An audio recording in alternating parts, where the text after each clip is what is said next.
de footballeur professionnel à recruteur en cabinet, puis en entreprise et maintenant chef d'entreprise, j'ai eu quelques vies avant de trouver mon équilibre, ma singularité et de réussir à la placer dans un environnement favorable au développement de mon plein potentiel. Bonjour, je suis Jess Bichet. À travers ce podcast, j'ai envie de vous partager des histoires passionnantes et singulières de celles et ceux qui, comme moi, ont osé s'écouter, ont osé faire des choix audacieux pour trouver leur équilibre. Bienvenue dans un monde hors norme.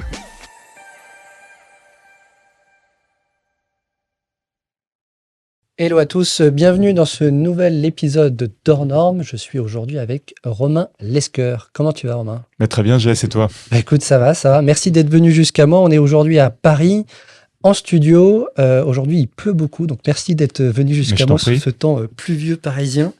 Et on n'est que fin septembre. Ça promet de belles journées encore. Et bien, écoute, je vais te proposer de te présenter. Qui es-tu, Romain ? Écoute, très volontiers, et merci beaucoup d'abord de m'accueillir dans ton podcast. Donc moi, je suis Romain Lesquer et mon métier, c'est DRH. C'est un métier que j'affectionne particulièrement, on aura certainement l'occasion d'en reparler. Aujourd'hui, je suis dans une situation de transition professionnelle. C'est un moment un peu opportun pour moi pour prendre du recul sur mon parcours et surtout la suite que je veux donner à ma trajectoire professionnelle. Donc c'est un moment finalement privilégié pour se dire voilà quels sont les choix que je veux faire pour la suite et puis prendre un peu de recul sur la période écoulée qui a été extrêmement riche, mais je ne doute pas qu'on aura l'occasion d'en parler. Exactement, d'ailleurs je vais enchaîner avec une première question. Effectivement, tu as une longue carrière de DRH derrière toi et devant toi.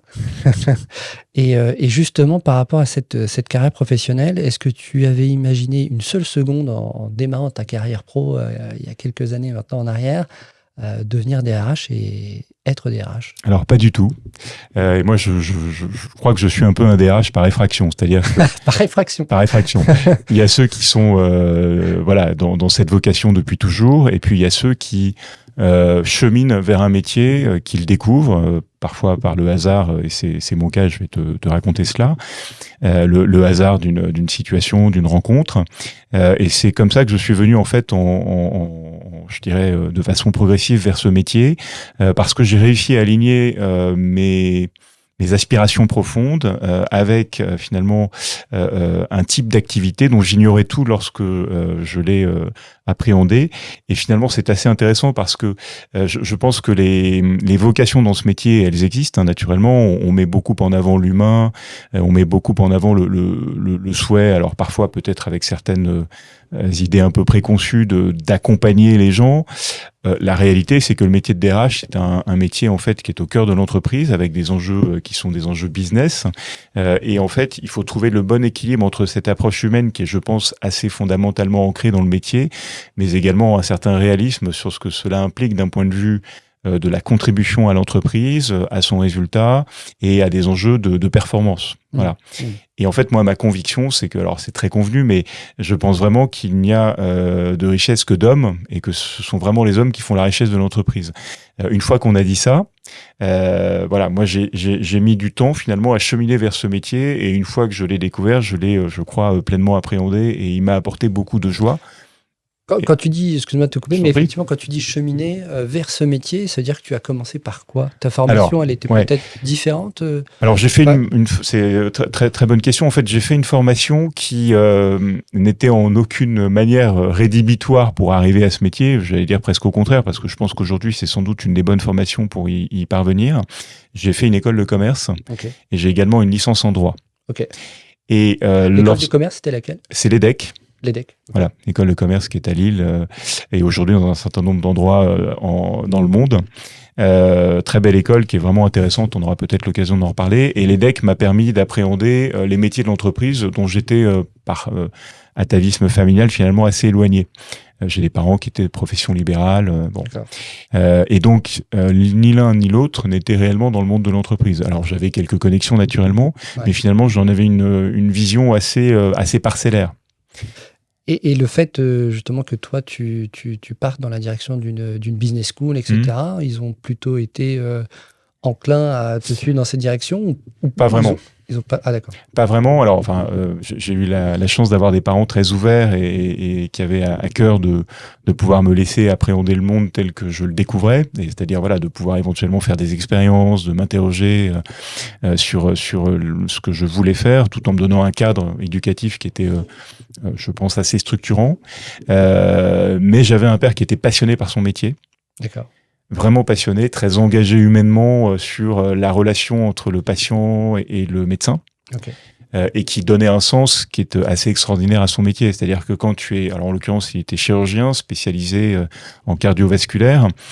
Quand tu sauves des vies humaines dans ton métier, c'est compliqué ensuite quand tu es le fils d'un médecin qui a cette, en particulier cette spécialisation-là, de te dire, je vais être dans une vie de bureau, à faire des choses entre guillemets respectables en tant que telles, mais qui n'ont pas forcément le sens. C'est cette portée en tout cas. Voilà, exactement. Sauver une vie, ouais. Et donc il faut déjà, alors je vais pas faire de la psychologie de bas étage, mais il faut déjà se dire, est-ce que je suis clair par rapport à cela? Et est-ce que j'accepte que mon métier soit porteur de sens, mais peut-être de façon différente? Parce que quand on part de ce niveau-là d'exigence personnelle et de projection dans, encore une fois, quelque chose de très lourd, mais qui est aussi formidable en termes d'intensité, voilà, il faut trouver le bon compromis. C'était lourd parce que c'est en tout cas toi qui avait ce poids, ou c'est ton père qui t'a mis une pression? Mon père avait une exigence qui était bienvenue. Je pense que c'est important quand tu es père d'être exigeant, en tout cas de vouloir le meilleur pour tes enfants. Après, il n'était pas spécialement enclin à me recommander la médecine parce qu'en fait, lui a vu, si tu veux, une évolution de ce métier qui a été assez difficile. Lorsque j'étais enfant dans les années 80, le métier s'est beaucoup, a beaucoup évolué vers une dimension administrative qui était pesante pour les médecins qui étaient justement en libéral. Et donc, il m'a pas forcément poussé dans cette direction-là. Restait néanmoins, une aspiration forte sur des enjeux qui dépassaient, si tu veux, encore une fois, la vision un peu parcellaire que j'avais de la vie de bureau. Donc, quand tu pars avec ce cadre-là, c'est pas simple de te positionner toi-même, en fait. Parce que du coup, tu te dis, OK, bon, pour les raisons que j'ai évoquées, qui sont bonnes ou mauvaises, peu importe, je vais pas forcément aller vers la médecine. En plus, j'avais certainement pas le niveau en maths pour aspirer, parce qu'à l'époque, c'était extrêmement important, et ça l'est toujours d'ailleurs, hein, même si ça a un peu changé pour les études de médecine. Et donc, je me suis rapidement trouvé dans la nécessité. En plus, j'étais l'aîné. En fait, ma mère m'a appris de l'importance de considérer les gens indépendamment de leur origine sociale, indépendamment de leur statut, indépendamment de leur de l'apparence, pour essayer d'aller gratter au fond, et en tout état de cause avoir la même attention et la même considération pour les gens, quelle que soit leur origine, leur pays, leur couleur, voilà. Et cette dimension-là, elle m'a finalement beaucoup porté. Même si ça, je ne l'ai réalisé que assez longtemps après, en fait. D'accord, intéressant. Mais alors du coup, tu commences ta carrière pro par... Alors, donc je fais les decks, j'ai une vision, comme je te le disais, assez imparfaite et finalement impressionniste de ce qu'est la vie de l'entreprise. J'ai pas forcément de direction aboutie sur ce qu'est une entreprise, sur le type de job que je peux faire.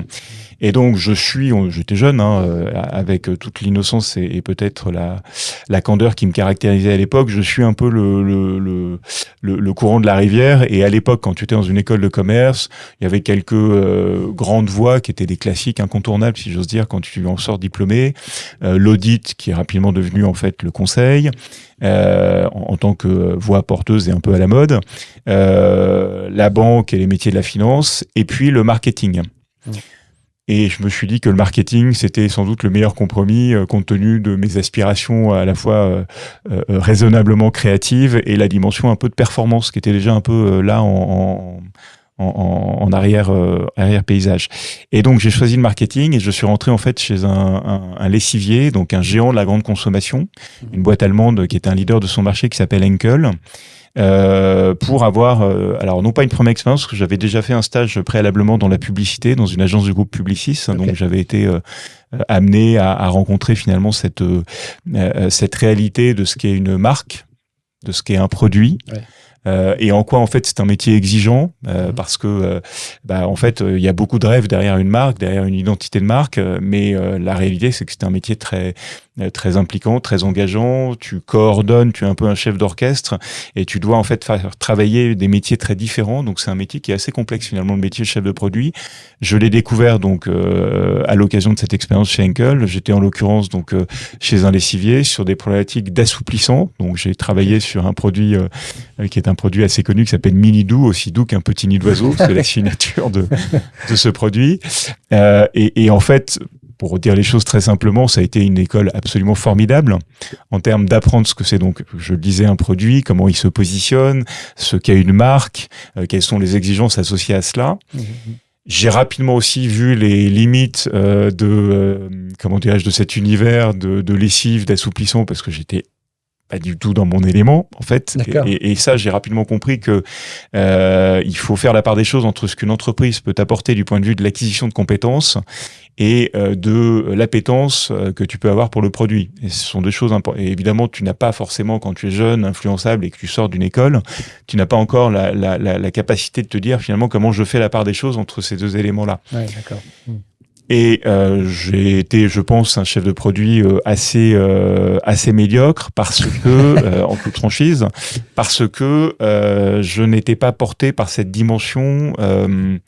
Non pas d'appétence pour le produit, je pense qu'il y avait assez peu autour de moi de gens qui avaient une appétence sincère pour le produit, mais cette capacité un peu cynique à se dire, ok, je fais mes gammes, j'apprends un métier, ce qui en tant que tel m'intéressait plutôt, mais je n'hésite pas à le faire en poussant un peu le côté acteur studio, c'est-à-dire que quand tu dois faire un brief auprès d'une agence, quand tu dois essayer de motiver un panel de consommateurs dans un focus group, tu joues quand même un peu un jeu, tu joues un peu une appétence pour un univers qui est pas forcément le tien. Et je n'avais pas cette capacité-là. D'accord. Voilà. Donc et puis j'avais l'impression d'être un peu dans une seringue du point de vue de l'univers, tu vois, l'univers des assouplissants. J'en ai un peu fait le tour rapidement. Bon, je renie pas du tout cette expérience parce que c'était une très très belle école. Ouais. Après, j'ai voulu un peu m'ouvrir au monde, si j'ose dire, et pour le coup faire des choix qui soient les miens et sortir un peu, essayer de sortir un peu de cette influence que peut avoir une école de commerce qui est très structurante dans ses impératifs. Il faut faire du marketing, il faut faire du conseil, il faut faire de la banque. Ouais, tu dis, tu as vraiment été guidé par, en tout cas influencé très fortement par tes collègues de l'époque, j'imagine. Alors, je l'ai été par l'école dans ces impératifs catégoriques parce que certainement, comme je te l'ai dit, je n'avais pas les repères, compte tenu de mon background familial, pour comprendre l'entreprise, le temps long dans une entreprise, comment on construit une carrière, un début de carrière, et comment en fait il faut passer par ça je l'ai compris assez vite malgré tout, par des voies qui sont des voies d'apprentissage, éventuellement laborieuses, et donc construire un chemin de carrière, en fait, ça suppose de faire des choix qui sont parfois compliqué à assumer quand tu es dans la candeur de je veux faire un truc qui m'intéresse, quoi, tu vois. Ouais, bien sûr. Ouais, je comprends. Mais alors, du coup, tu fais quoi après? Alors, du coup, je choisis une activité dans laquelle je peux ouvrir le jeu en me disant, voilà, quel est le meilleur compromis entre finalement parfaire ma découverte du monde de l'entreprise, multiplier dans la mesure du possible les expériences sectorielles et ne pas me retrouver cornérisé dans un secteur qui m'intéresse moyennement et travailler cette agilité que je pressentais en moi, alors à tort ou à raison, mais je crois plutôt à raison puisque la suite va le confirmer, cette agilité relationnelle, on va dire. Bon. D'accord. Et en fait, donc, j'ai fait le choix d'aller dans le conseil et j'ai travaillé donc les 5 années qui ont suivi dans un cabinet de conseil parisien, essentiellement. Quel cabinet? Alors qu'un cabinet qui s'appelle Eurogroupe, qui est un cabinet en fait en organisation et qui accompagne des grandes entreprises. Alors un certain nombre d'entreprises françaises dans le secteur public, mais également des entreprises internationales privées, des leaders de leur marché dans différents secteurs. Et ça a été finalement là aussi une excellente école d'apprentissage parce que donc fort de mon background marketing, j'ai pu intervenir dans des missions d'abord sur des sujets marketing, redéfinition de portefeuille, lancement d'offres de produits dans des secteurs très divers. J'ai donc pu travailler dans le luxe, dans l'armement militaire, dans les télécoms. Dans la grande distribution que j'avais appréhendé côté grande consommation. Donc finalement un éventail de secteurs extrêmement intéressant, extrêmement riche. Et quand tu es comme moi dans l'interrogation, ou en tout cas dans le souhait de d'approfondir ta découverte du monde de l'entreprise, je pense qu'une expérience en conseil, est extrêmement riche. Ouais, effectivement, je suis voilà. d'accord. C'est pas tous les jours facile parce que il faut se mettre au diapason des exigences des clients. Un jeune consultant est souvent vu à tort ou à raison comme corvéable à merci, plutôt à raison en l'occurrence. Ouais. Mais c'est extrêmement intéressant parce que ça te permet d'ouvrir tout scope. Et là, c'est intéressant parce que là, tu interviens sur des missions en marketing. Oui. Il se repose sur ta formation et mon expérience précédente chez Henkel. Ouais. Par contre, effectivement, là, tu n'es plus opérationnel sur des produits très concrets. Mmh. Là, pour le coup, ta matière première devient l'humain. Parce que quand on est dans le conseil, finalement, il faut quand même beaucoup traiter exactement la relation client, c'est etc. Ça. Et c'est là où tu commences à switcher de posture et à Alors, sentir que... J'aimerais te dire que oui et te dire, si je refais l'histoire de façon malhonnête en disant oui, c'est là où j'ai commencé à appréhender la relation. Mais en fait, c'est beaucoup plus trivial que ça. Okay. À l'occasion d'une mission, j'ai découvert les ressources humaines et ça m'a passionné. D'accord. Cette mission, en fait, c'était une mission sans trahir le nom du client, c'était une mission en fait qui consistait à aligner les modes de fonctionnement des populations marketing au sein d'un grand groupe qui était en train de se reconfigurer. Mmh. Et donc l'objectif, c'était de standardiser les processus de développement RH, donc formation, talent management, évaluation de la performance de ces marketeurs, de façon à donner en fait une cohérence de gestion de carrière de ces marketeurs à l'intérieur du groupe et de permettre des passerelles d'une filiale à l'autre. C'était en fait l'idée, c'était d'avoir une unification de ce métier au sein du groupe pour être un vecteur de cohérence de carrière pour ce métier-là qui était important pour le groupe. Bon. Et donc moi je suis rentré par ma compétence marketing. On m'a dit, tiens, écoute, il y a une mission où la population est celle des marketeurs. Est-ce que ça t'intéresse de nous aider? J'ai dit, OK, bingo. Et j'ai découvert les ressources humaines et notamment ce qui est devenu ma spécialité initiale, le talent management. D'accord. Donc par la partie certes processus, mais là pour le coup j'ai vu la valeur de l'humain, d'apprécier, d'estimer, d'évaluer en fait la valeur des collaborateurs pour les positionner dans des trajectoires de développement particulières. Et ça a vraiment été quelque chose d'extrêmement intéressant. Ça c'est un déclic pour toi? Ouais, complètement. Ça a été un moment de bascule. D'accord. Et là je me suis dit en fait c'est ça qui m'intéresse. Les ressources humaines c'est vraiment intéressant. Et en tant que consultant, en tout cas, j'ai appréhendé là une matière qui était infiniment riche et je me suis dit, je me spécialise toujours en tant que consultant sur ces enjeux de ressources humaines. Et donc, j'ai enchaîné avec des missions, chez... Ah, du coup, tu demandes au cabinet de plus t'orienter sur des missions RH. Absolument. D'accord. Ouais. Et ça a pu se faire. Et donc, j'ai enchaîné sur des missions assez diverses en ressources humaines au sens large, donc avec un fil rouge qui est le développement RH.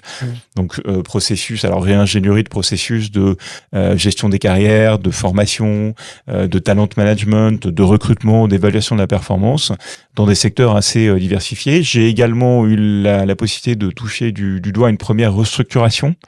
Donc la dimension du dialogue social, d'un plan social, de la réflexion autour d'une réorganisation. Et c'était très très intéressant. Techniquement, c'est une vraie expertise et humainement, ça peut être difficile. Oui. Alors à ce moment-là, je n'appréhendais pas nécessairement la difficulté humaine parce que quand tu es consultant et que tu interviens pour le compte d'une entreprise qui se restructure, tu es dans l'ombre. Ouais, bien sûr. Et dans l'ombre, tu ne perçois pas forcément parce que tu es finalement au service d'une entreprise pour formaliser les choses, pour structurer le processus de réflexion autour de l'organisation et en effet de restructuration, mais tu n'es pas en première ligne pour appréhender cette difficulté-là. Et par la suite, j'ai eu à gérer en direct cette fois-ci des restructurations et tu prends conscience de la responsabilité en fait qui est la tienne. Parce que tu dois accompagner, tu as une responsabilité sociale quand tu es dirigeant, tu dois accompagner des gens qui font confiance à l'entreprise. Il peut arriver que dans une restructuration, ils perçoivent la confiance comme rompue, évidemment, puisque pour beaucoup, ils avaient un souhait de développement dans l'entreprise. Donc tu dois gérer finalement un espèce de lien cassé, c'est vraiment pas simple. Tu as des interlocuteurs qui sont les représentants du personnel qui peuvent être extrêmement responsables ou pas. Et ça aussi, ça a été une découverte, on y reviendra sans doute, une richesse assez incroyable, le dialogue social dont j'avais une vision assez caricaturale. En tout cas, ça ne t'effraie pas. Non. Parce que c'est vrai que le métier de DRH, sous le prisme du talent management, si effectivement il y a une appétence en plus sur le sujet, c'est sympa. Essayer de développer les gens, etc., c'est sympa. Par contre, effectivement, le pendant, quand il faut restructurer, parfois, c'est difficile. Humainement, ça peut être très difficile. Ouais. Alors, c'est intéressant ce que tu dis, parce que j'ai été vers les sujets plus durs Progressivement. Alors, si je reprends le fil, donc j'étais consultant, tu as compris que je me suis spécialisé comme consultant en ressources humaines, j'ai la possibilité de faire des missions diverses et de commencer à toucher du doigt des réalités plus complexes, plus difficiles. Non pas que le talent management ne le soit pas, mais en effet, c'est le côté un peu sexy du métier RH et c'est extrêmement intéressant, c'est extrêmement gratifiant, mais au bout d'un moment, tu as envie d'appréhender aussi une complexité un peu différente, quoi, tu vois, donc voilà. Et donc, lorsque j'ai été, au bout de 5 ans, un peu au bout de ce que je croyais être mon parcours en tant que consultant, j'ai fait le choix de me dire, je vais réintégrer des entreprises, en l'occurrence plutôt industrielles. Hein, ça a toujours été ma tasse de thé. Moi, j'ai besoin de choses tangibles, de produits. Bon. Mais sur de la fonction RH que je n'avais pas exercée donc de façon opérationnelle, même si je l'avais approché de très près à plusieurs reprises. Et là, j'ai eu l'opportunité, j'ai eu de la chance, l'opportunité d'intégrer un très grand groupe de l'industrie pharmaceutique, qui est une entreprise que j'ai adorée et qui m'a fait professionnellement de A à Z. Cette entreprise, c'est une entreprise suisse qui s'appelle Novartis, qui est un géant donc de l'industrie pharmaceutique. Et je suis rentré donc, j'ai eu de la chance parce que j'avais eu donc, comme je te l'ai dit, beaucoup d'expériences sectorielles diversifiées, mais je ne connaissais absolument pas la pharma. Bon. Et en fait, ce qui m'a permis d'y rentrer, c'est mon profil de consultant en talent management. Pourquoi ? Parce qu'à ce moment-là, en fait, Novartis cherchait à se développer sur les enjeux de talent management, à structurer ses processus pour être, selon ses propres termes et sa propre ambition, best in class dans les sujets de talent management. Et c'est ce que j'ai pu apporter compte tenu de mon expérience précédente. Bon. Ah oui, donc là, les planètes s'alignent. Complètement.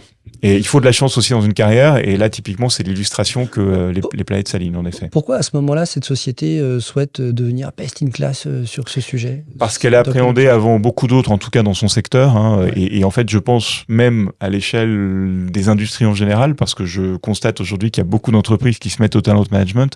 Là, c'était en 2007, donc ça commence à dater. Et elle a appréhendé très très vite que dans l'industrie pharmaceutique, la richesse des profils est absolument clé. En fait, tu as une guerre de talents qui est incessante dans l'industrie pharmaceutique pour la simple et bonne raison que pour développer des molécules, il faut être un scientifique, un médecin absolument chevronné, et la qualité des chercheurs et des médecins dans cette industrie est vraiment le game changer. Ouais, bien sûr. Okay. Et donc, si tu n'appréhendes pas très longtemps en amont à travers un processus, un minimum organisé, les nécessités de rétention, les nécessités de développement de ces profils-là, à la fois dans une logique cœur métier, donc recherche et développement et médical, mais également sur les fonctions business, les autres vont le faire et tu vas te retrouver en difficulté. Et donc Novartis a mis le paquet sur cette fonction-là. Okay. Et donc j'ai pu surfer sur cette ambition-là et je m'y suis pleinement retrouvé parce que c'était à la fois mon expertise et ce vers quoi j'avais envie d'aller. Là-dessus se rajoute aussi une dimension personnelle. Je t'ai expliqué que mon père était médecin. Oui, là pour le coup. Et là tout d'un coup, en fait, je retrouve un sens à la recherche duquel j'étais depuis des années en réalité. Et c'était pourquoi, sans faire de la psychologie de comptoir, tu avais besoin de raccrocher certains wagons avec ton père ? Oui, non, mais c'était dans l'idée, si tu veux, très simplement de me dire que ce à quoi je contribue, et c'est un élément de motivation très très fort chez les gens de l'industrie pharmaceutique, contribue à sauver des vies humaines. Quoi. Ouais. Oui, alors ça, évidemment, je l'entends parfaitement, et effectivement, ça fait le lien avec l'ambition de ton père, en tout cas le métier de ton père qui est de sauver des vies. Mais est-ce que du coup, alors, peut-être que tu avais déjà une excellente communication avec ton père, mais est-ce que ça a amélioré ou intensifié ou ça t'a rapproché ? Alors, écoute, parce que c'est pas, en fait, encore une fois, sans faire de la psychologie. Non, mais allons-y franco. Est-ce qu'il y a finalement, c'est quand même pas anodin, tu te retrouves dans une groupe pharma et ton père est chirurgien. Non, mais tu as raison. Et en fait, alors là, en effet, mais je pense qu'on est bien parti pour faire de la psychologie de bas étage et c'est pas un problème. Je pense qu'en effet, encore une fois, je distingue mon père de son métier, mais son métier était quand même un espèce d'Himalaya indépassable. Quoi. Quand tu accordes de la valeur à la vie humaine et que tu veux sauver des vies humaines, c'est concrètement ce que tu fais dans ce métier. Donc, quand tu as posé ça, encore une fois, en postulat de départ, j'avais possiblement un sentiment que tout ce que je pourrais faire serait assez vain par rapport à cette noble ambition. Bon. Donc, une fois que tu as dit ça, c'est comment est-ce que tu retrouves une légitimité dans ce que tu fais et comment tu y trouves de la fierté et du sens. Et bien, en fait, concrètement, de pouvoir travailler dans la fonction ressources humaines, dans l'industrie pharmaceutique, compte tenu de mon histoire, de mon parcours et du métier de mon père, a été un moyen pour moi, en effet, d'aligner les planètes, de trouver une fierté, une légitimité et peut-être aussi un niveau de complexité dans ce que je devais gérer, qui me permettait finalement d'être dans une sérénité vis-à-vis de cette ambition que volontairement, mais aussi peut-être malgré lui, compte tenu de son métier, mon père avait posé pour moi, quoi. Donc ça a été une manière de résoudre, pour le dire simplement, mon complexe d'Oedipe, si tu veux, et de pouvoir sans doute séréniser nos relations aussi, c'est vrai. Intéressant quand même. Ouais, absolument. Ouais, pour de la psychologie de comptoir, c'est pas mal quand même. Écoute, tant mieux. Non, mais je trouve ça, on fait souvent les choses pas par hasard finalement. Bien sûr, c'est ça. Et c'est aussi se regarder en face que de faire ça, donc c'est hyper intéressant. Oui, tout à fait. Et ça permet aussi de se construire et d'avancer. Bien sûr. Non, c'est génial. Et c'est vrai qu'à ce moment-là, j'ai eu le sentiment que j'étais à ma place. Donc c'est pas étonnant. Ouais. Donc j'ai passé 10 ans dans cette entreprise qui était vraiment extrêmement intéressante et qui avait en plus... Alors, il se trouve que, on va continuer, on va filer la métaphore psychologique. J'avais un père qui était un excellent joueur de tennis,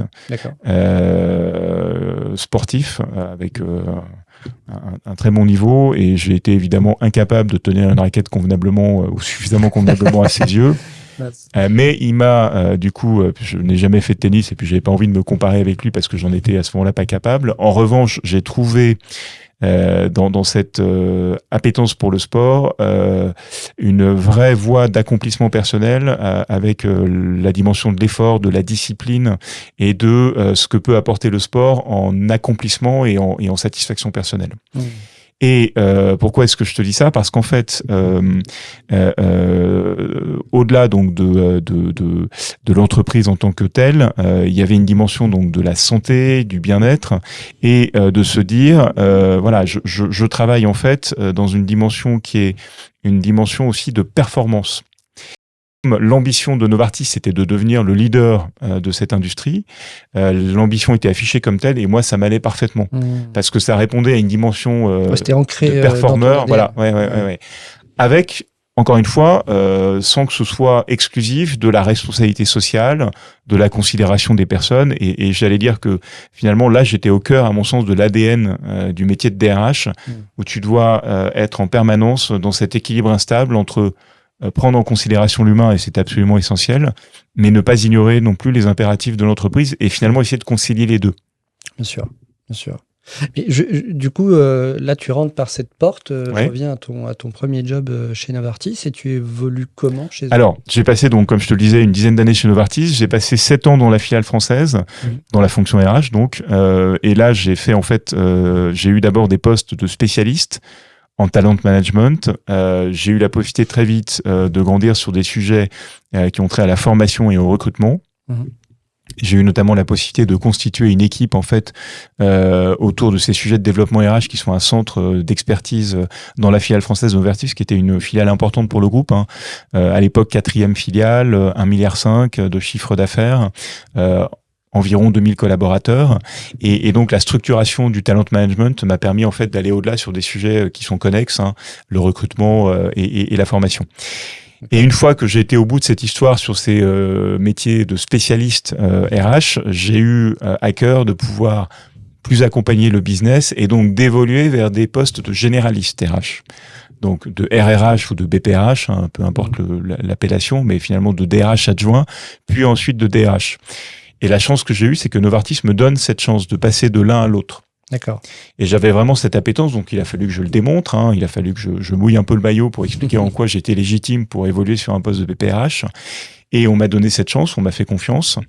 Et j'ai eu une première expérience de BPRH à l'époque. Novartis en France était organisé en 3 business units, et j'ai eu la chance de pouvoir devenir le BPRH de l'une des 3 business units, qui était en très forte croissance sur des enjeux de médecine de spécialité. On appelle ça le specialty care, qui était absolument passionnant, mais vraiment passionnant.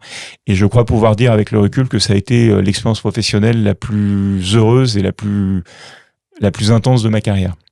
Pourquoi? Qu'est-ce qu'il y a? Alors, il y a 3 dimensions qui étaient absolument clés et qui m'ont vraiment épanoui au-delà de ce que je pouvais espérer, la première dimension, c'est la dimension humaine, d'être le partenaire privilégié des patrons des 4 franchises qui constituaient la business unit Specialty Care.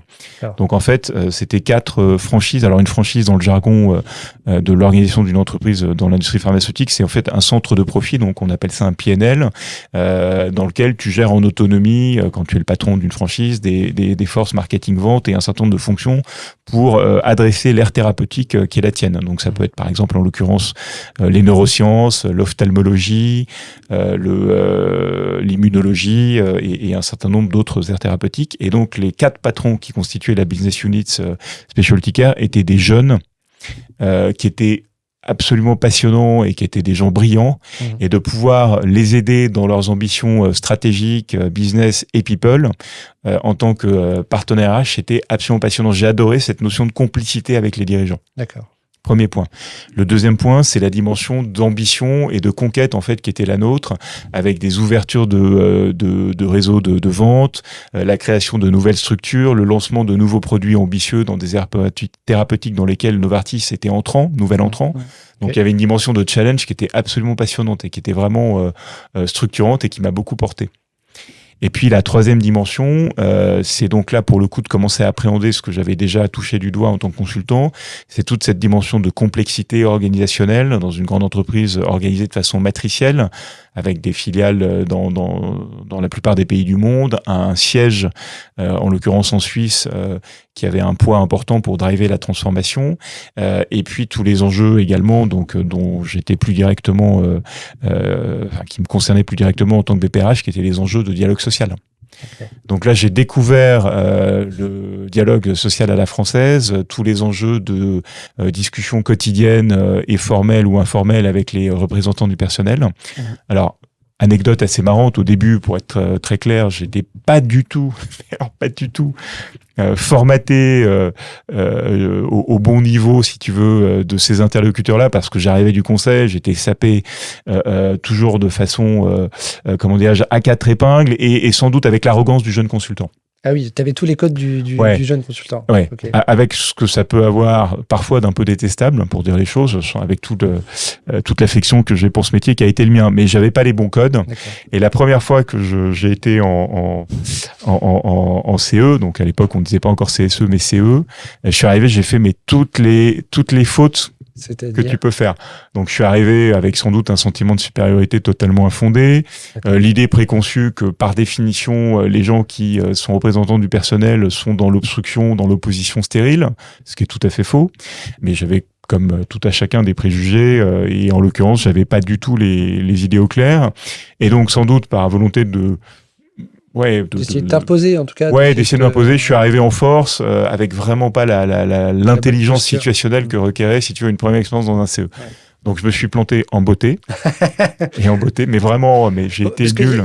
Ça a eu des conséquences Non, ça a eu une vertu et une seule, c'est que la DRH de l'époque, qui m'a observé tout du long de cette expérience lamentable, m'a dit, écoute, je t'ai jeté dans la piscine, t'as été complètement nul. Donc maintenant, la bonne nouvelle, c'est que tu vas apprendre et on va reprendre le truc depuis. Tu vas comprendre comment ça se passe en fait, de discuter avec des représentants du personnel. Sympa. Et elle m'a complètement. Génial. Et là, je peux te dire que j'étais en mode d'apprentissage maximal et elle m'a totalement reconfiguré, et grâce à elle, j'ai énormément appris, même si je ne suis pas devenu un spécialiste, parce que tu as des gens dans les entreprises qui sont des spécialistes des relations sociales, donc des directeurs des relations sociales ou des juristes qui sont spécialisés en relations sociales. Ça n'a jamais été mon cas. En revanche, j'ai eu opérationnellement, en tant que représentant RH de business units qui étaient en forte évolution, régulièrement à passer en CE pour expliquer en fait quelles étaient nos intentions du point de vue business. Et donc ça a été un apprentissage absolument mémorable. Cette EN+1, en tout cas, elle a été importante à ce moment-là. Oui, absolument. Ouais. Elle est toujours, elle, chez Novartis? Peut-être pas. Alors, oui, elle est absolument toujours chez Novartis, et elle a fait une carrière tout à fait intéressante. Elle s'est développée à l'international et elle avait déjà, elle, une longue expérience des relations sociales. Ah, d'accord. Et donc, elle était en mesure de m'apprendre, même si elle était DRH et pas, encore une fois, DRS, directrice des relations sociales, elle était en mesure de me faire part de son expérience et de m'apprendre, en fait, à considérer les partenaires sociaux comme des interlocuteurs clés, à me défaire de préjugés que j'avais qui étaient complètement idiots, à accepter aussi de ne pas être dupe des jeux d'acteurs dans les relations sociales, à composer avec la lourdeur parfois des lois en France qui, de façon légitime, cherchent à protéger en fait les salariés et à favoriser le dialogue social, mais qui parfois aussi peuvent être lourdes quand tu es dans des groupes internationaux qui veulent aller très vite en matière de transformation. Et finalement, je me suis aperçu que le dialogue social avait beaucoup de vertus, et l'une d'entre elles, c'est d'obliger les dirigeants à prendre du recul sur la réalité de leur projet et à se poser les bonnes questions. Wow. Parce que le dialogue social, et notamment ce qu'on appelle le processus d'info-consultation, t'oblige à passer par des étapes où tu peux pas mentir avec la pertinence du projet. D'accord. Alors parfois, il faut être très lucide. Tu peux être le bras armé d'une volonté de groupe qui échappe à tes ambitions personnelles, ou en tout cas, à ce que tu voudrais faire plus précisément pour le projet en question. Mais tu es obligé de composer en fait avec des fils qui finalement sont assez intéressants. Et justement, dans ce type d'exercice, tu parlais d'organisation matricielle, donc comme cette société. Toi, tu étais en France, le siège en Suisse. Le poids de la Suisse était important dans ce moment-là? Le poids du groupe est... c'est très variable d'une entreprise à l'autre. Et dans cette industrie, finalement, les situations sont assez différentes. Chez Novartis, qui est une entreprise ancienne, donc elle est le résultat de la fusion d'un certain nombre de laboratoires, en l'occurrence de 2 gros labos suisses qui étaient Ciba et Sandoz. Chez Novartis, il y a toujours eu une importance du siège pour fixer un cap stratégique, mais plutôt une confiance relative qui est faite au marché et aux filiales.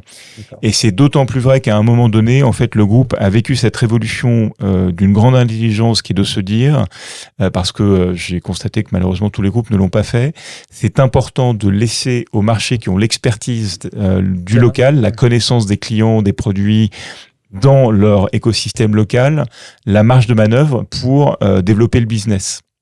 Tout est question d'équilibre dans les organisations. C'est comment est-ce que tu trouves le Graal entre un groupe qui est trop drivant, trop incisif et qui ne laisse pas de marge de manœuvre aux filiales, et des filiales qui sont en roue libre et qui ne respectent pas le cadre et qui du coup passent peut-être à côté des moyens que peut leur donner un groupe. Bon.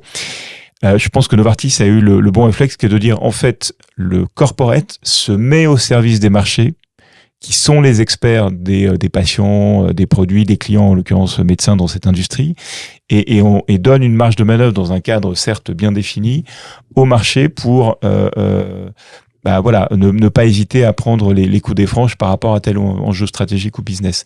Et ça a été une révolution.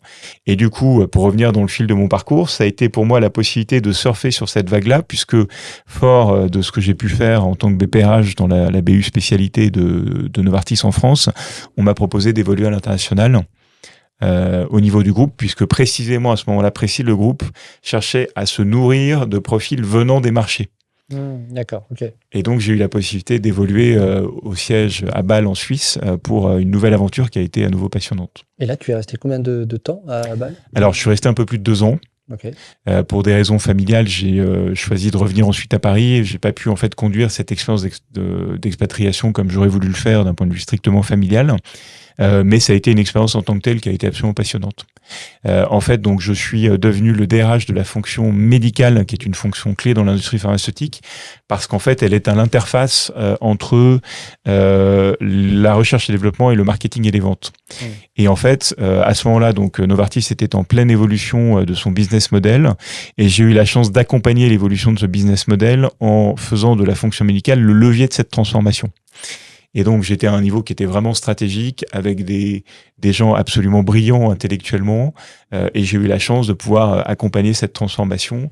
Et ça a été un moment privilégié, parce que tu prends conscience, en fait, de ce que précisément un groupe peut mettre en œuvre lorsqu'il a une ambition stratégique claire et qu'il se donne les moyens de le faire. Et donc là, j'avais un terrain de jeu qui était en fait la planète, donc c'est extrêmement galvanisant. J'avais des équipes nombreuses, et dans en fait l'écosystème de la fonction médicale, j'étais très souvent aux États-Unis, en Inde. On a notamment en fait offshoré, c'est-à-dire en fait externalisé en interne, si j'ose dire, une fonction qui était la fonction de l'information médicale à Hyderabad, et donc j'étais entre les États-Unis, la Suisse et l'Inde très régulièrement, donc c'était une expérience qui était passionnante. Ça, c'est quand même une chance.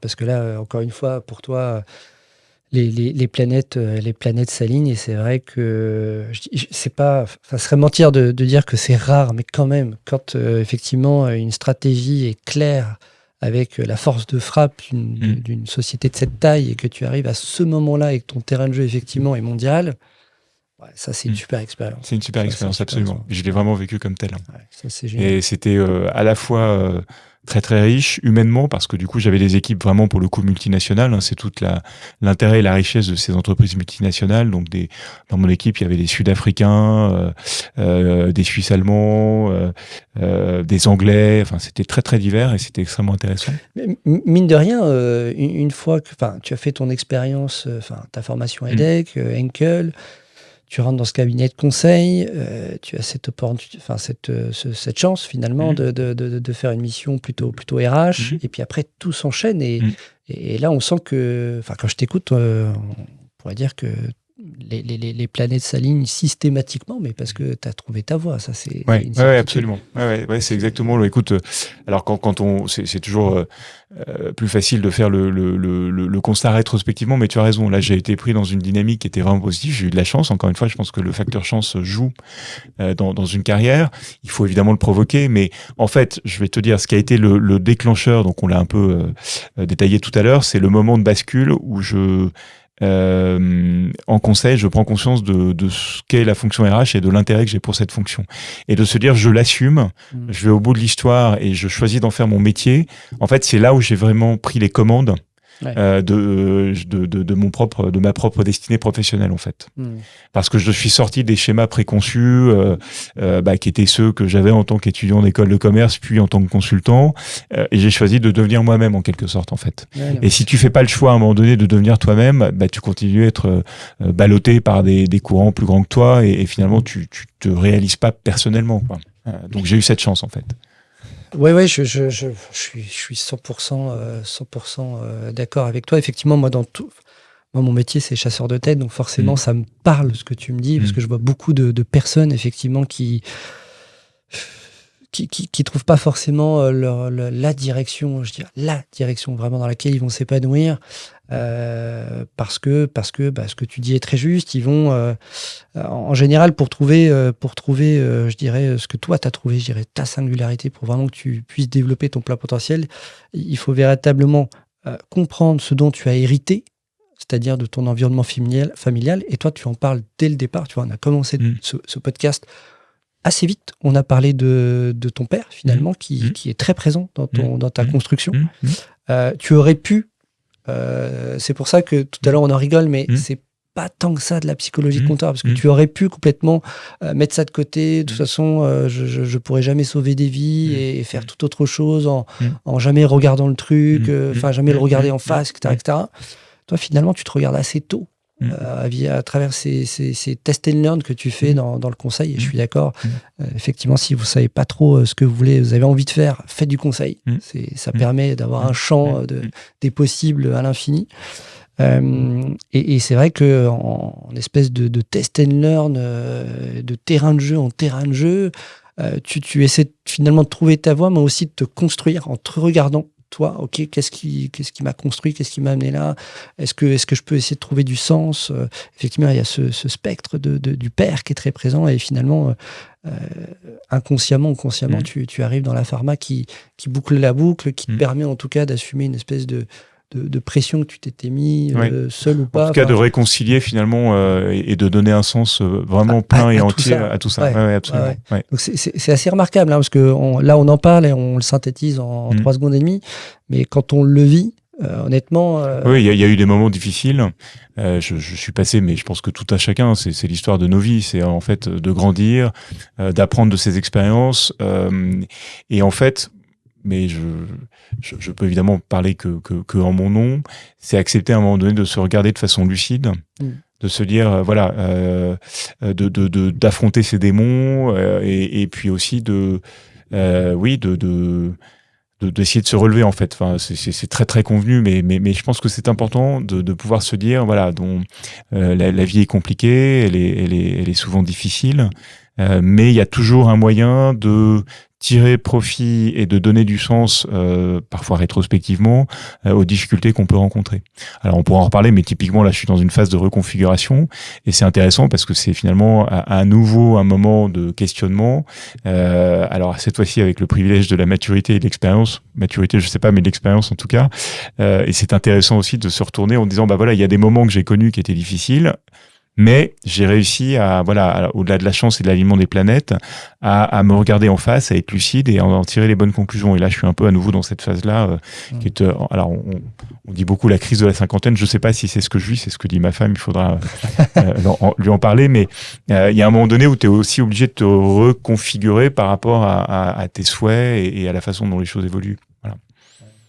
Après toutes ces années chez Novartis, Alors, je te le disais, pour des raisons familiales, je choisis de rentrer à Paris parce qu'en fait, ma famille était restée à Paris et je commutais, ce qui était un peu compliqué entre Paris et Bâle et puis, tu l'as compris, d'autres endroits. J'ai eu cette chance dans le monde. Et donc, je rentre à Paris et là, en fait, je suis contacté par une entreprise américaine qui est concurrente de Novartis, qui est une entreprise beaucoup plus petite en taille, mais qui est en forte croissance et qui développe en fait une technologie révolutionnaire qui s'appelle l'immunothérapie. L'immunothérapie, pour faire très très court, parce que je veux pas être précieux sur un sujet que je maîtrise très mal, mais c'est en fait la promesse à terme de pouvoir traiter les cancers, qui est donc, comme tu le sais, la première pathologie en Occident, en s'appuyant sur, toute chose égale par ailleurs, une technologie qui est assez comparable à l'ARN messager, c'est-à-dire en fait, tu extrais les cellules malades d'un patient malade du cancer, tu les retraites de telle sorte que tu les réinjectes pour transformer les cellules en anticorps. C'est ça l'immunothérapie. Et l'immunothérapie, c'est la promesse à terme de pouvoir traiter les cancers, non seulement les traiter, mais également de les guérir. Alors pour l'instant, c'est limité à un nombre restreint de cancers, mais l'enjeu est d'ouvrir justement cette technologie à un nombre plus grand de cancers et peut-être à terme, moi je suis assez confiant dans la recherche et la médecine, traiter tous les cancers. Et en tout cas, aujourd'hui, l'immunothérapie permet d'éviter, lorsque cela fonctionne, et ça ne fonctionne malheureusement pas encore toujours, d'éviter les effets secondaires d'une chimiothérapie. Oui, c'est ce que j'allais... Voilà. Donc c'est énorme en fait, parce qu'on sait que les chimios, c'est extrêmement lourd, c'est très délétère pour les patients. Bon, voilà. Donc, Novartis était l'une de ces entreprises qui développait l'immunothérapie. On a une autre qui est assez connue, qui s'appelle Gilead, une autre entreprise américaine, et une troisième qui était donc Celgene. Et Celgene, à l'époque, cherchait un DRH pour la France. Et j'ai eu la possibilité de rencontrer l'équipe de direction et de rejoindre Celgene, donc à Paris. Voilà. Là, ça a été une aventure très différente. Donc, je revenais de Novartis, d'un siège corporate, une aventure à l'échelle mondiale. Et là, j'étais donc à nouveau dans la réalité d'une filiale, mais qui était en fait, contrairement à ce que j'avais vécu chez Novartis, dans un enjeu de structuration de ces processus RH. Il y avait déjà des gens qui faisaient très très bien leur boulot et qui avaient initié la chose. Et donc, j'ai continué leur travail pour structurer la filiale du point de vue des process RH, travailler la gouvernance et accompagner le business dans des enjeux de développement produit assez significatifs, notamment donc autour de ces enjeux de l'immunothérapie. Ça a été une belle aventure. Elle a été d'autant plus belle que, et c'est là où la vie est un clin d'œil permanent, j'ai été rejoint parce qu'à un moment donné, il y a eu une vacance de poste. Le directeur général qui m'a recruté a quitté l'entreprise et son successeur, donc qui a mis un an à être recruté, était en fait quelqu'un que je connaissais très bien, c'était un ancien de Novartis, avec lequel j'avais très très bien travaillé, en toute confiance. Et donc quand il est arrivé, on a immédiatement reconstitué le binôme que nous formions à l'époque de Novartis, et on a pu décupler notre ambition pour la filiale française de Celgene et conduire ce travail donc de croissance, d'accompagnement de la croissance avec des équipes vraiment formidables. Là, ce poste, tu l'as pris combien? Enfin, ça a duré combien de temps? Ça a duré, écoute, c'est très simple. Je suis rentré en 2016. J'ai commencé en octobre 2016 et je l'ai occupé jusqu'en avril 2020. Donc, c'est 4 bonnes années. Et qu'est-ce qui te fait partir? Alors, en fait, c'est une histoire intéressante. Je ne pars pas. J'apprends, l'anecdote mérite d'être racontée parce qu'elle est intéressante. On est en janvier 2019. Je suis avec mon équipe. Donc, Celgene occupait une tour à la Défense, assez classiquement. Je suis au réfectoire avec mon équipe et mon téléphone sonne. Je décroche. Christophe Durand, donc le DG. Je le sens hagard et vraiment... sous le coup de l'émotion, il me dit écoute, faut absolument que je te voie, j'ai une nouvelle. Donc J'écoute, je suis au réfectoire, j'arrive, bouge pas. Il arrive et il m'explique que en fait, de façon imminente, l'annonce va être faite. Celgene fait l'objet d'un projet de rachat par Bristol Myers Squibb, qui est un autre géant américain.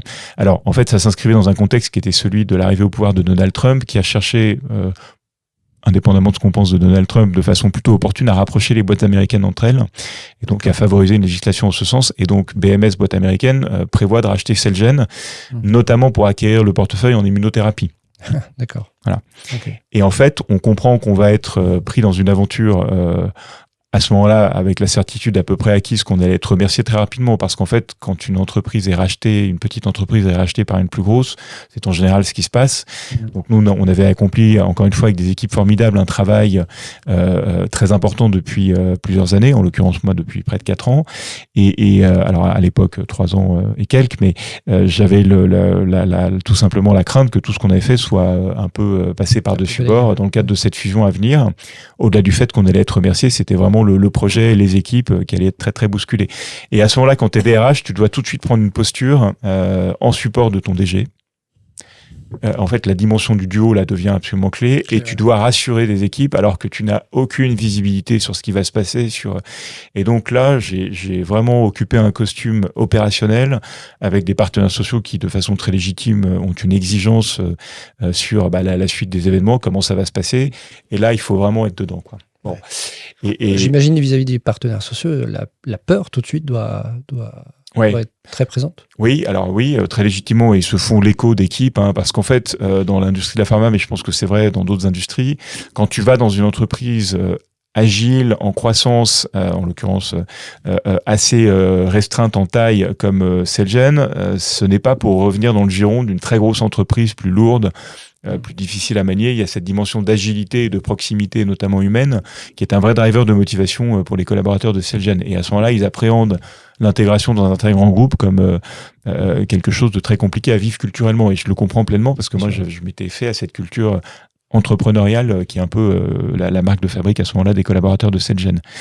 Donc il faut rassurer, il faut expliquer aux partenaires sociaux, alors que je n'ai aucune visibilité puisque c'est une annonce à ce moment-là qui est publique, mais j'ai aucun élément, quoi. J'ai rien pour, si tu veux, oui, rassurer. Toi, le directeur général, vous êtes surpris comme tout le monde. Bah absolument. Et alors évidemment, le groupe est dans l'histoire, il est associé et de fait, on ouvre à ce moment-là une longue aventure avec un processus de communication qui va nous emmener vers la fusion. Mais à ce moment-là, on n'a aucun élément, on n'a aucune visibilité, on n'a aucune certitude pour nous, mais surtout pour les équipes.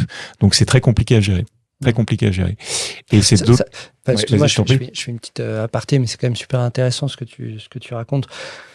Pour ceux qui vont écouter ou regarder sur la chaîne YouTube ce podcast, souvent, ceux qui sont hors de cet écosystème, peut-être s'imaginent que tout est préparé de manière très, très organisée, que peut-être les dirigeants de Celgene à l'époque étaient préparés, on les a informés, et pas du tout en fait. Alors, au niveau des marchés et des filiales, clairement non. Évidemment, le groupe... Bien sûr. Voilà, mais au niveau corporate, bien sûr. Mais nous, au niveau de la filiale, bien sûr, on avait aucune, on était finalement comme les autres, si j'ose dire. On a été mis devant le fait accompli du... Parce que cette filiale, toi, c'était combien de collaborateurs ? Alors, c'était 250 collaborateurs, c'est une petite filiale. Quand même, 250 personnes Oui, bien sûr. Où tout de suite, les regards sont exactement. tournés vers... exactement. Là, les regards se portent vers l'équipe de direction. Et là, il faut assumer pleinement le statut de dirigeant. C'est-à-dire être pleinement conscient de son rôle et de l'impact que tu peux avoir, parce que ce sont des vies humaines qui sont littéralement en jeu, en tout cas des carrières ou en tout cas des situations professionnelles, avec des gens qui très légitimement tout d'un coup sont très inquiets. Et comment tu fais pour communiquer en transparence, être sincère et authentique dans ce que tu dis, sans pour autant, perdre de vue que de façon assez inéluctable, le projet étant lancé, il y aura des transformations, une réorganisation. C'est un moment compliqué. L'exercice est fou quand même, parce que tu dois rassurer très vite, sachant que toi-même, tu n'es pas forcément rassuré, puisque vous naviguez à vue.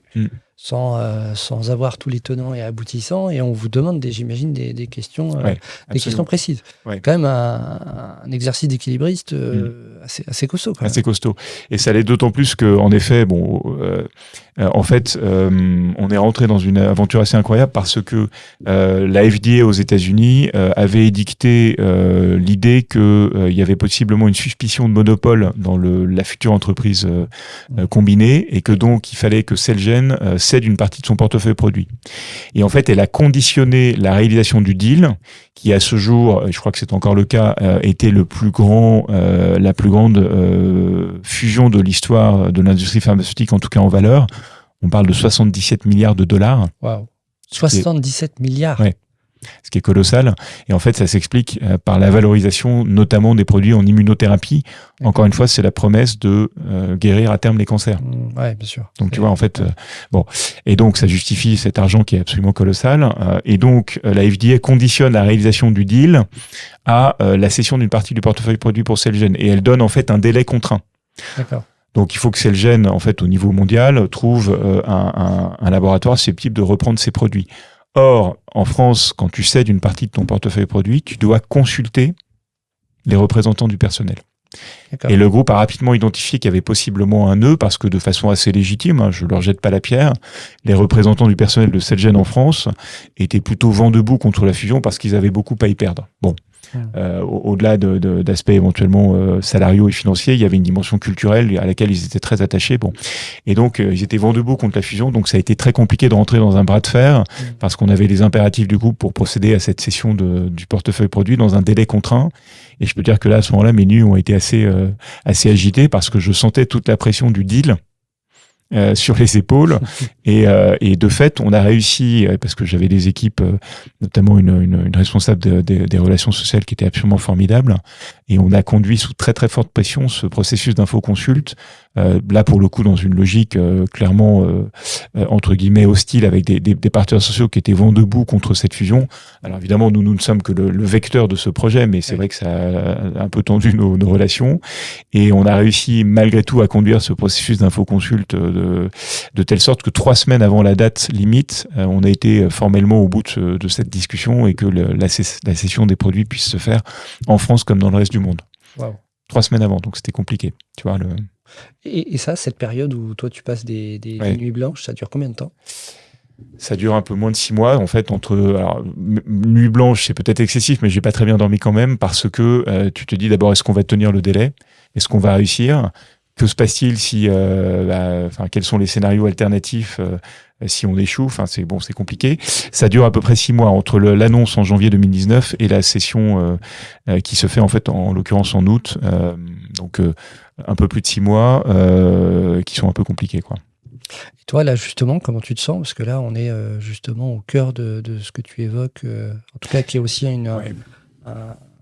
quand même dans ton ADN d'allier l'humain et la performance. Là, on est clairement dans la gestion de l'humain, dans le dur, et les objectifs, en tout cas, de l'entreprise, qui derrière veut une performance, en tout cas financière.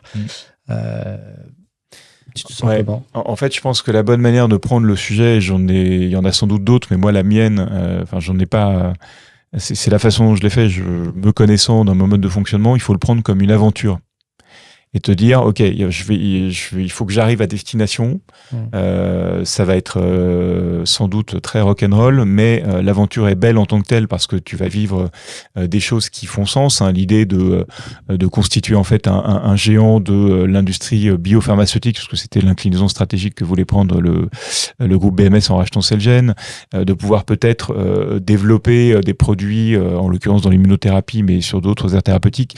Le sens est clairement là, et tu te dis que c'est certainement un mix de challenge, d'aventure humaine et de vision stratégique qui est intéressant. En tout cas, moi, je l'ai vécu comme ça, et c'est comme ça que je me suis motivé, et je me suis mis en configuration entre guillemets commando pour me dire, ok, on va au bout de l'histoire. Je suis pas au clair sur mon devenir, et aucun en fait des membres de la direction de Celgene ne l'était en réalité. Et en fait, tu te mets en mode, voilà, j'ai tout à apprendre, j'ai tout à finalement à apprécier dans cette expérience, quelle que soit son issue. D'accord. Voilà. Ouais, tu t'oublies complètement. Oui, en fait, tu oublies le risque que peut-être tu vas être remercié, qui était à ce moment-là le scénario le plus probable, et tu te mets en mode je vais au bout de l'aventure parce que c'est une belle aventure et quoi qu'il arrive, j'aurais beaucoup appris. Et de fait, là, j'ai vécu en tant que DRH une situation qui est pas commune, quoi. Voilà, donc ça c'était intéressant. Surtout sur une taille de deal aussi énorme. Ouais, absolument. Ouais. Et que tu as réussi à trouver un accord justement avec les collaborateurs de Celgene. Alors en fait, on a été au bout d'un processus d'infoconsult pour cette partie cessation du portefeuille, enfin cession, lapsus non révélateur, cession du portefeuille produit.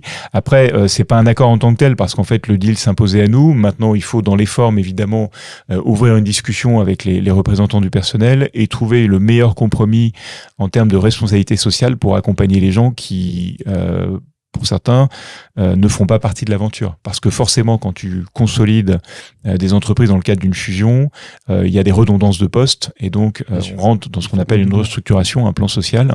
Et là, il faut être responsable humainement et socialement. La chance que j'ai eue, c'est que le secteur de l'industrie pharmaceutique est un secteur dans lequel l'innovation est clé, qui dégage du coup beaucoup de cash parce que le cash est nécessaire pour innover en permanence. Ça, les gens ne comprennent pas très bien toujours. L'industrie pharmaceutique n'a pas toujours une bonne image parce qu'on se dit, au-delà des thèses complotistes auxquelles je ne souscris pas, que c'est une industrie qui gagne beaucoup d'argent. Mais en fait, c'est nécessaire parce qu'il faut réinvestir en permanence dans des cycles de développement très très longs. Bon. Ça, je peux que le comprendre, moi qui ai travaillé en CRO, et quand on connaît le coût d'essais cliniques, c'est juste exorbitant. C'est ça.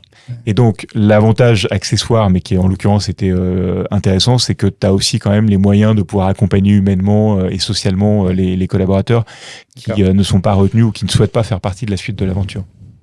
Voilà. Et alors, du coup, effectivement, tu l'as évoqué à plusieurs reprises, avenir incertain à ce moment-là. Et du coup, alors, en fait, ce qui s'est passé, c'est que on s'est, entre guillemets, une fois qu'on avait pensé à l'avenir qu'on voulait donner aux collaborateurs de Celgene, qu'on est rentré dans cette discussion avec les partenaires sociaux, qu'on a essayé de faire le mieux qu'on a pu pour trouver en fait le bon compromis entre les exigences du nouveau groupe qui nous rachetait et les souhaits d'évolution des uns et des autres dans ce qui était possible de faire.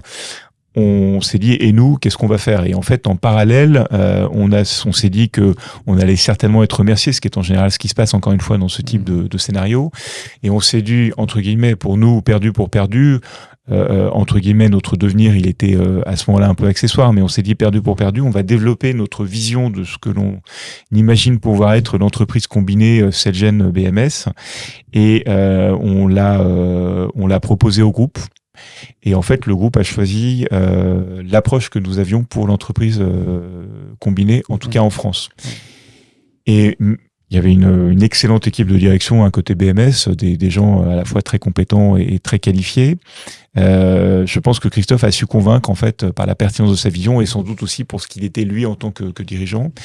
Et donc là, c'est la dure loi de l'entreprise. Il a été choisi pour diriger la nouvelle entreprise combinée.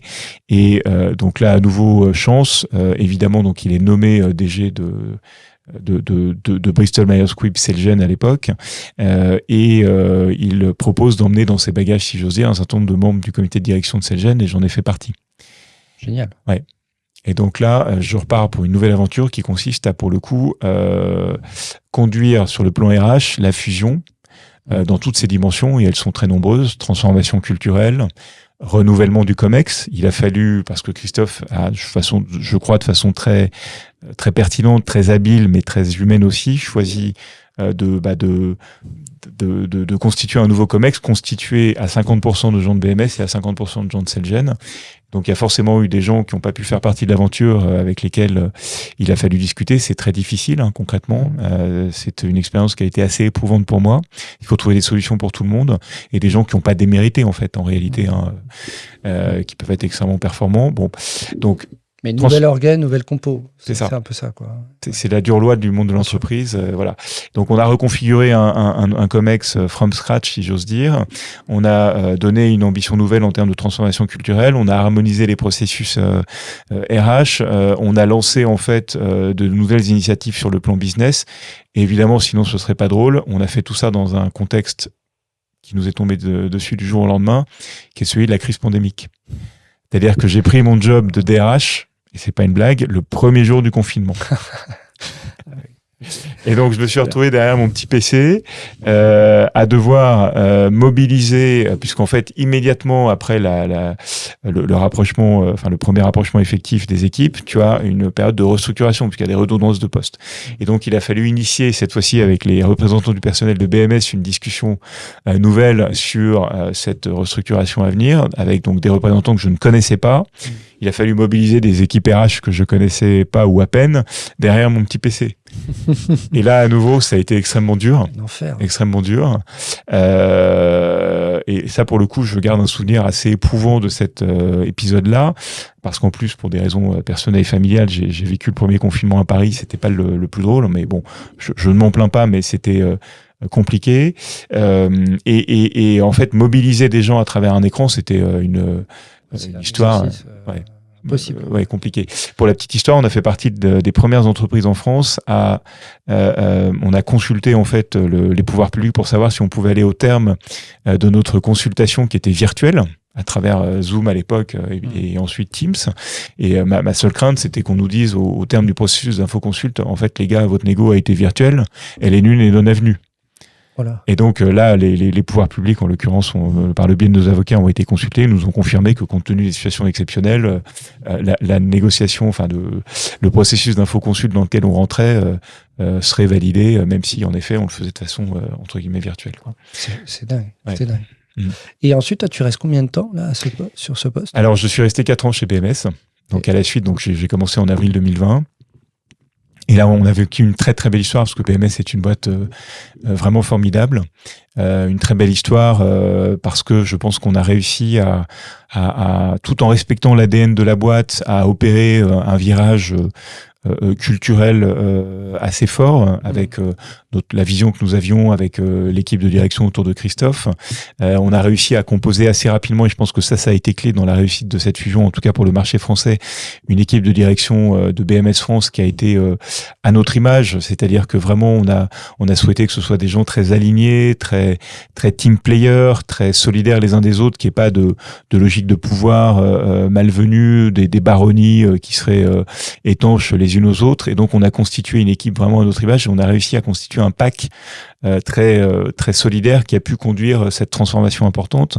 Donc on a entamé cette transformation culturelle, on a pris un certain nombre d'initiatives en matière de développement et surtout de marque employeur, donc de développement des collaborateurs et de marque employeur. Moi je définis la marque employeur comme à la fois les attributs externes d'un employeur pour attirer des candidats, mais également l'optimisation de l'expérience des collaborateurs en interne pour qu'ils aient envie de rester. Et on a pu lancer, ça a été un laboratoire absolument formidable, cette reconfiguration de la filiale de BMS, des initiatives qui étaient pour certaines déjà existantes, mais qui ont permis en fait d'optimiser aussi cette dimension de l'expérience collaborateur. Et je crois qu'on a pu le faire dans des conditions vraiment privilégiées. Donc on a pu être également sur un plan business, un laboratoire à ciel ouvert. Christophe, avec les équipes, les patrons de BU, a pu lancer des initiatives qui ont pour certaines été reprises au niveau groupe, notamment autour de l'immunothérapie. Donc on a eu vraiment cette chance de pouvoir pendant 4 ans conduire une expérience de transformation et d'évolution qui a vraiment été extrêmement positive, avec, il faut le dire, des équipes BMS qui étaient pour beaucoup d'entre elles déjà en poste à notre arrivée, avec lesquels on a su s'entendre pour aller dans le bon sens.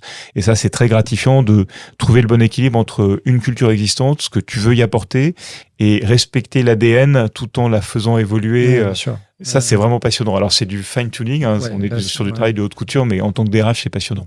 Mais alors, pourquoi ça s'arrête à un moment donné ? En fait, pour des raisons qui ont trait d'abord et avant tout à ma propre, comment dirais-je, à mon propre souhait à un moment donné de pouvoir prendre du recul, parce que en fait cette histoire a été extrêmement éprouvante et en fait quand tu prends du recul sur ma trajectoire, depuis le moment où je suis parti à Bâle, en Suisse, en fait j'ai eu le nez dans le guidon mais de façon non-stop.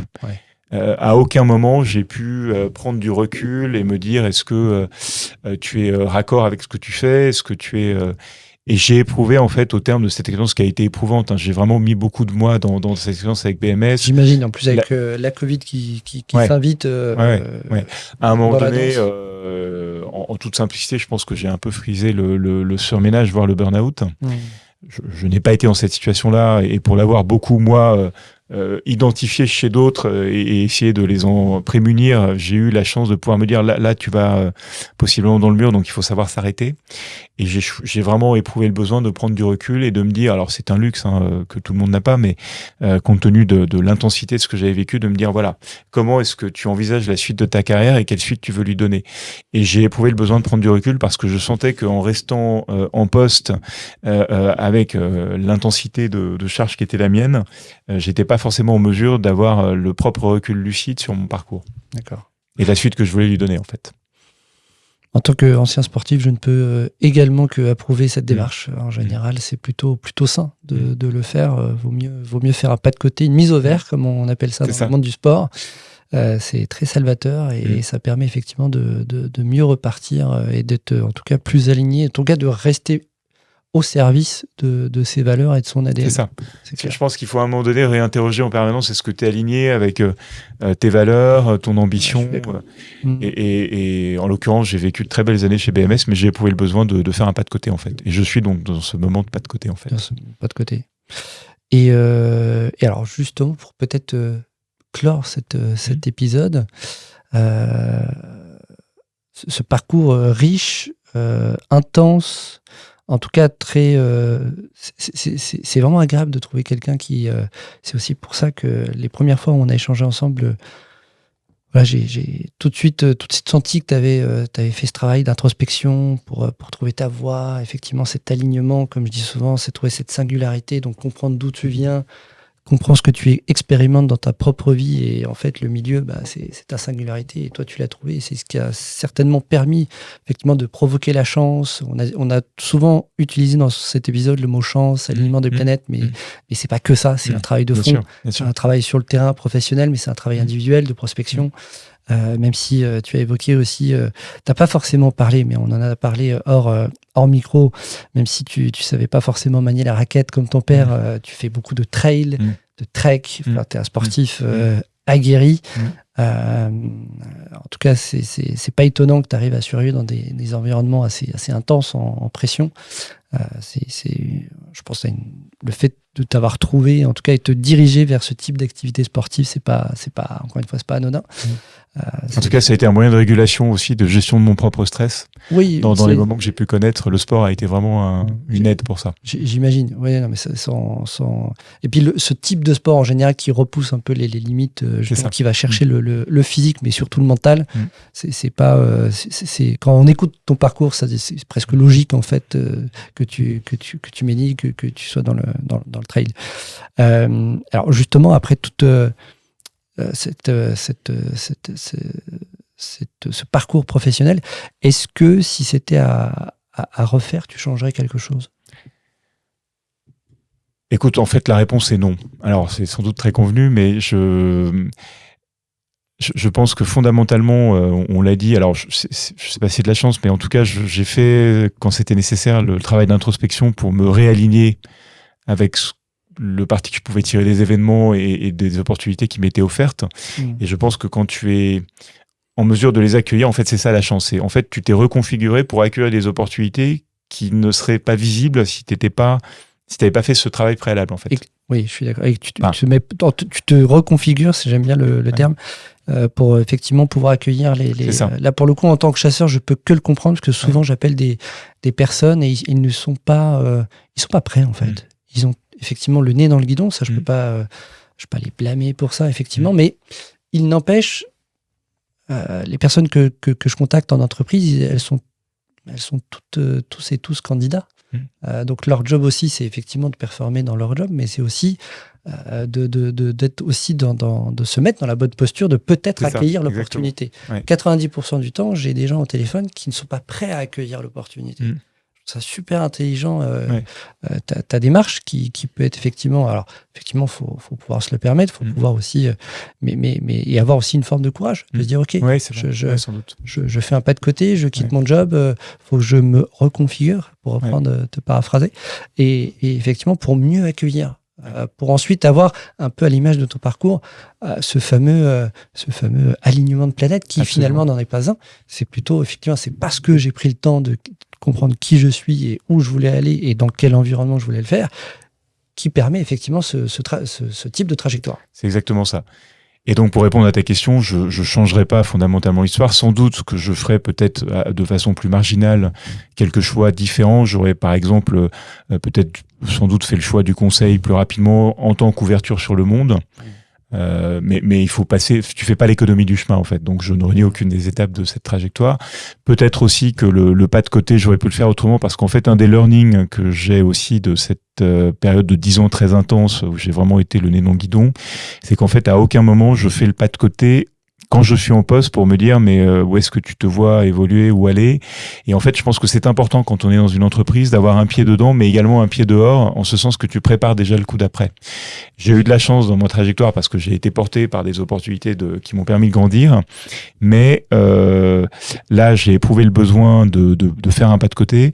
Je pense que si tu te mets une bonne discipline qui consiste à dire ok, je suis là dans l'instant présent et dans les challenges du moment dans mon poste que j'occupe, mais également j'appréhende la suite et je garde un lien de contact avec l'extérieur pour préparer la suite, tu te mets dans une discipline qui te permet peut-être d'éviter le choix un peu radical qui est de dire ok, je coupe tout et je fais je prends un temps entre guillemets de réflexion parce qu'en effet il faut se le permettre, et puis ça peut avoir aussi des conséquences sur ton quotidien. Voilà, c'est pas une période simple non plus. Il faut pouvoir en effet l'assumer sur tous les plans, en effet financièrement, mais également psychologiquement. C'est pas simple de se retrouver quand tu as été drivé par l'adrénaline. Voilà. C'est hyper intéressant ce que tu dis, parce que effectivement le un pied dedans, un pied dehors, c'est véritablement une hygiène à avoir. Si à un moment donné le pied à l'extérieur n'existe plus, il faut vraiment avoir en tête que potentiellement on se met en danger sur son propre. On est à risque, absolument. Ouais, ça c'est pour le coup je peux que le comprendre. Mais tu vois, je l'ai découvert récemment ça. À l'expérience à la lumière de cette expérience très très intense de la fusion entre BMS et Celgene. Ouais, parce que ça t'occupe, ça capte toute ton attention. Exactement. Et tu t'oublies un peu dans l'histoire en fait. Tu t'isoles. C'est ça. Exactement. Ça je peux que. Et alors c'est marrant parce que je fais le lien aussi avec mon métier de chasseur de tête. Souvent effectivement quand parce que moi ça fait un parallèle avec ma première vie de sportif de haut niveau, où effectivement quand j'étais dans un club professionnel de foot, évidemment que j'étais à 100% dédié à mon club. Et je me devais aussi de regarder ce qui se passe ailleurs et écouter les potentielles opportunités qui s'offraient à moi, parce que effectivement, comme là tu l'expliques très bien en entreprise, il suffit d'une réorganisation pour que ton poste vacille. Tout comme moi, il suffisait qu'un coach s'en aille ou la direction du club change, et en tout cas perçu comme talent, du jour au lendemain tu es perçu comme rien, puisque de toute façon haute entraîneur, haute direction et autre schéma tactique, et donc autre besoin de joueurs, de type de joueurs. Donc tu peux passer de talent à pas être un talent. Donc, les perceptions vont quand même assez vite, tout comme en entreprise. Absolument. Donc souvent certains me disent non mais je regarde pas trop à l'extérieur, ou je réponds pas forcément à l'appel du chasseur parce que je suis loyal à mon entreprise. Pardon, c'est une drôle définition de la loyauté. Votre job, c'est aussi de vous maintenir dans le marché pour aussi performer sur votre poste, mais aussi à ne pas vous mettre en risque. Nous sommes que de passage dans un club de foot ou une entreprise, et nous correspondons à un niveau de maturité à un instant T, et pas à vie de la vie d'un club de foot, d'une entreprise. Absolument, tu as complètement raison. Il faut avoir une posture peut-être de lucidité et d'humilité par rapport à ça. Personne est irremplaçable. Même un chef d'entreprise n'est pas irremplaçable dans sa propre entreprise. Donc, ne serait-ce que pour sa santé, effectivement, tout ce qu'on dit sur le pas de côté, etc. À un moment donné, il faut savoir regarder aussi les choses sous un autre prisme. Merci Romain. Je t'en prie, merci à toi Jess, c'était un plaisir de partager cette histoire avec toi. Merci en tout cas pour cet échange riche avec une expérience incroyable. Et tu vois, en te proposant de passer dans Hors Normes, je savais que tu avais trouvé ton alignement, ta singularité, etc. Mais la façon effectivement encore de réécouter ton parcours, et tu es vraiment l'exemple type de ce pourquoi j'ai voulu créer Hors Normes. Parce qu'effectivement, dans mon quotidien, je rends compte que peut-être que 10% de personnes qui ont fait ce chemin professionnel, mais aussi personnel, pour pouvoir s'aligner et pour pouvoir justement, non pas survivre, mais pleinement vivre de manière comme tu dis, pour pouvoir recevoir aussi l'expérience dans laquelle tu te trouves. La BMS, c'est quand même dingue. Beaucoup de gens auraient pu tomber par terre sous le poids de la pression. On parle de 77 milliards, des équipes, etc. On peut vite quand même se perdre. C'était une très belle aventure. J'ai eu en effet le privilège de pouvoir la vivre et ça a été une belle aventure. Et donc, pour répondre une dernière fois à ta question, je ne regrette rien, je ne changerai rien, même si marginalement, il y a certains boulons que je resserrerais différemment. Et pour finir, pour moi, j'ai vraiment le sentiment d'interviewer parce que souvent, les sportifs de haut niveau font ce chemin à la fois professionnel et d'introspection pour résister à des moments de forte pression. Voilà, je pense qu'aujourd'hui, moi, j'ai interviewé un sportif de haut niveau. Merci, écoute. et qui a l'intelligence de faire un pas de côté pour continuer pleinement et profiter pleinement des moments futurs professionnels qu'il aura à vivre. Merci infiniment, Jess. Merci beaucoup. Merci, Romain. Merci. Merci à vous de m'avoir suivi dans ce nouvel épisode d'Hors Normes. Si vous avez des questions, interrogations, je serai évidemment ravi d'y répondre. Vous pouvez me contacter directement sur mon profil LinkedIn. Et je vous dis à très très bientôt pour un autre épisode d'Hors Normes. Ciao, ciao. Merci d'avoir écouté ce nouvel épisode d'Hors Normes avec moi. J'espère qu'il vous aidera à oser vous écouter, à faire des choix audacieux et à prendre un chemin hors des normes. Si c'est le cas, je compte sur vous pour le partager à vos proches, mettre la note de 5 étoiles sur les plateformes d'écoute. Si vous souhaitez également me suggérer des invités ou tout simplement me faire part de vos retours, vous pouvez me contacter via mon compte LinkedIn. Je suis Jess Bichet et je vous dis à très très vite pour un nouvel épisode d'Hors Normes.